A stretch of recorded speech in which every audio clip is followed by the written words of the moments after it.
Welcome to Uttarbanga TV 24/7। এখন ইসরায়েলের প্রতিরক্ষা বাহিনী সম্প্রতি একটি অত্যন্ত গুরুত্বপূর্ণ মানচিত্র প্রকাশ করেছে ইরানকে হুমকি দিয়ে। ইসরায়েলের প্রতিরক্ষা বাহিনী এখানে বলছে যে ইরান শুধু ইসরায়েলের জন্য হুমকি নয়, ইরান একটি গ্লোবাল হুমকি তাদের মতে। দেখুন, ইসরায়েলের মূল আক্রমণ যা ইরানের উপর হয়েছে তার পিছনে মূল কারণ আপনারা জানেন। ইসরায়েল চায় যে ইরান কখনোই পারমাণবিক অস্ত্র যেন তৈরি করতে পারে না, তাই তাদের পারমাণবিক টেস্টিং সাইট, তাদের শীর্ষ পারমাণবিক বিজ্ঞানী সবাইকে ইসরায়েল মেরে ফেলেছে।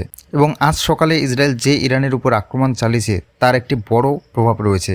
তাদের শীর্ষ জেনারেলরা মারা গেছেন, সশস্ত্র বাহিনীর প্রধান মারা গেছেন। এটি একেবারেই অবিশ্বাস্য যে ইসরায়েল এসব করতে পেরেছে, কারণ আক্রমণের প্রথম দিনেই ইসরায়েল বিমান বাহিনী 200 ফাইটার জেট ব্যবহার করেছিল। আপনি কল্পনা করতে পারেন ইসরায়েল থেকে 200 ফাইটার জেট বেরিয়ে এসেছে এবং তারা ইরানের সর্বত্র অবিরাম আক্রমণ চালাচ্ছে।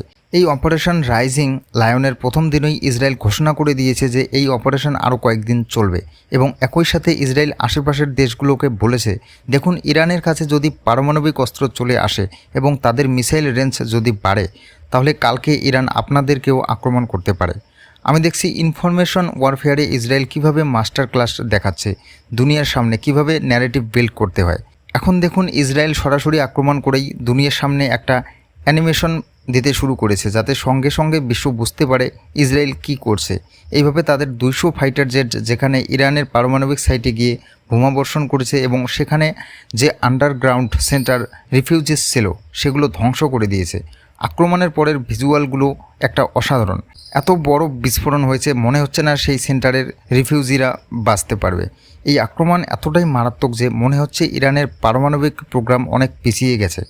এই স্তরের প্ল্যানিং হয় যখন ইনফরমেশন ওয়ারফেয়ারে টপ হয়। ভারত কোথাও না কোথাও পিছিয়ে থাকে, পাকিস্তানকে ন্যারেটিভ বিল্ড করতে দেয়, তারা যা খুশি বলে আন্তর্জাতিক মিডিয়া তা ছাপিয়ে দেয়। আর ইসরায়েল আক্রমণ করেই সারা বিশ্বে পয়েন্ট টু পয়েন্ট পত্রিকা বিলি করে দিয়েছে, যেখানে তারা বলছে কেন তারা আক্রমণ চালিয়েছে ইরানের পারমাণবিক হুমকি দূর করতে, যা ইসরায়েলের অস্তিত্বের জন্য অত্যন্ত হুমকি। তারা বলছে ইরান শুধু ইসরায়েলের জন্যই নয়, সারা বিশ্বের জন্য সন্ত্রাসের প্রধান স্পন্সর।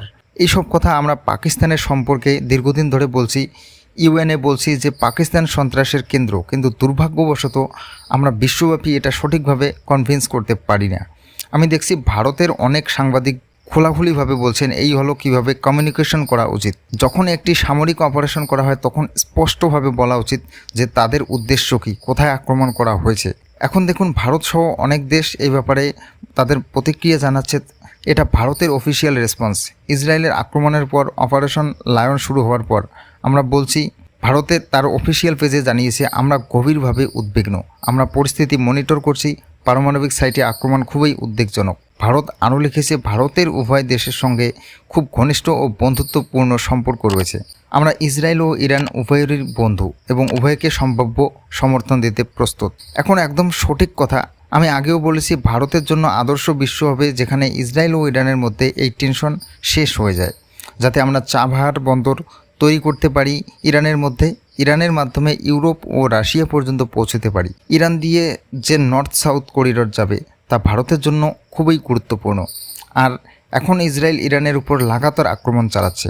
আমাদের একটি চিন্তা হলো, ইসরায়েল সতর্ক করে দিয়েছে যে তারা ইরানকে এয়ার, ল্যান্ড ও ওয়াটার 3 দিক থেকে আক্রমণ করবে। এখন প্রথম আক্রমণটি ছিল এরিয়াল, 200টি ফাইটার জেট দিয়ে। আমি ভাবছি আকাশে কী দৃশ্য হয়েছিল যখন 200 ফাইটার জেট একসাথে আক্রমণ করেছিল। এখন ইসরায়েলের নৌবাহিনী সম্ভবত আমেরিকার নৌবাহিনীর সঙ্গে মিলে ইরানকে আক্রমণ করতে যাচ্ছে। এই আক্রমণ কোথায় হবে, চাবাহারে, বন্দর আব্বাসে, আমরা জানি না। এরপর আছে ল্যান্ড অ্যাটাক। ল্যান্ড অ্যাটাক কী হবে, প্যারাট্রুপার নামানো হবে, ইরানের কোন কোন এলাকা দখল করা হবে আমরা জানি না, কিন্তু ইসরায়েল খোলাখুলিভাবে বলছে এয়ার, ল্যান্ড, ওয়াটার 3 দিকেই আক্রমণ করা হবে। ল্যান্ড অ্যাটাক সম্ভবত মোসাদের এজেন্টদের দ্বারা করা হবে, যা গ্রাউন্ড লেভেলে ব্লাস্ট করবে।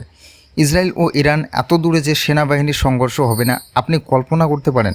ইসরায়েলের জন্য ভারতের স্টেটমেন্ট দেখে খুবই হতাশার কারণ হবে, কারণ ভারত আজ একটি বিশ্বের বড় প্লেয়ার। বিশ্বমঞ্চে ভারত যা বলে তা গুরুত্বপূর্ণ। আর ভারত বলছে আমাদের উভয় দেশের সঙ্গে ভালো সম্পর্ক। এটা অনেকটা সেই রকম যেমন অপারেশন সিন্দুরের সময় আমেরিকা বলেছিল আমাদের উভয় দেশের সঙ্গে ভালো সম্পর্ক, আমরা শুধু ডি-এসকেলেশন চাই। এরপরেই ইসরায়েল একটি মানচিত্র প্রকাশ করেছে যেখানে ভারতকে ইরানের টার্গেট হিসেবেও দেখানো হয়েছে।